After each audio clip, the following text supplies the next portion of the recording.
Chairman, thank you so very much. And I view this as enormously crucial in holding this bipartisan hearing.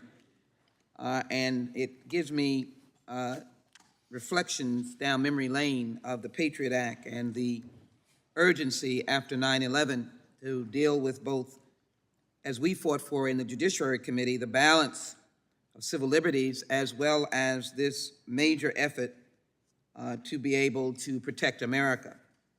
We come full circle, I believe, and we are here to protect America again, and we're doing it from a different perspective. Allow me just to lay a predicate, if I might, that under the Trump administration, its Justice Department, they sought the phone and email records of journalists, members of Congress, their families, and their staff. I think this should just dwell, or we should dwell for a moment. Staff and families. Now, I imagine there's an array of family members, and there might be a toddler. Some said there was a child whose various resources were as well sought. So Donald Trump's determination to repeat the abuses of President Nixon was carried out in his contempt for the invaluable service to democracy performed by a free and independent press, and his desire to punish politicians who oppose or criticize his policies and actions. As I pointed out during the impeachment proceedings against Donald Trump, his conduct reflects and reveals a person whose character is thus marked by every act which may define a tyrant and shows he is unfit to be the ruler of a free people. I say that for the record, not to suggest that what we're doing today should appeal to all of us and apply to all of us regardless of our political perspective, as I heard witnesses say. In fact, Ms. Overlander, you indicated if sunshine is the best disinfectant, it is obvious that this shadowy state of affairs allows for all manner of dark things to grow. We worked very hard in the Patriot Act to pull back, dealt with Pfizer. Even in our effort to do so, we have had our ups and downs.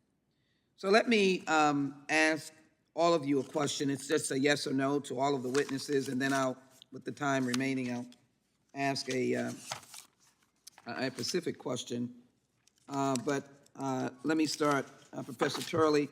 Do you believe that Congress definitively needs to act in the midst of what we're dealing with at this time? Yes. Mr. Burt? Yes, I do. Ms. Oberlander? Yes, I do. And I believe Ms. Burton? Yes, ma'am. Thank you. So let me pose this question to Ms. Burton. How might the use of electronic surveillance, gag orders, used to further a president's personal crusade, what impact do you think that has as it relates to the industry? I would say, Representative, that what you need to do in our answer to yes, and how it would affect not just the industry of the media, because I think what we've really determined here is that this affects all Americans. So I would urge you to put forth legislation that would have a foundational matrix that could apply to the First Amendment, the Fourth Amendment, a narrow statute that covers broad constitutional considerations. And that would be to give notice, due process standards, courts, judges, and no secrecy. I think that combination of things in a narrowly stated, not all of the other issues that we've touched about on a lot of issues, but something very simple and clear that would effectively help our industry and the American public to no end. Thank you, Ms. Overlander. Let me ask you the question from the reverse. What should be the limitations on our effort to protect the American public against these random securing of data now in the light of the cloud? Should there be, from your perspective, as a First Amendment specialist, what limitations should we consider, if any?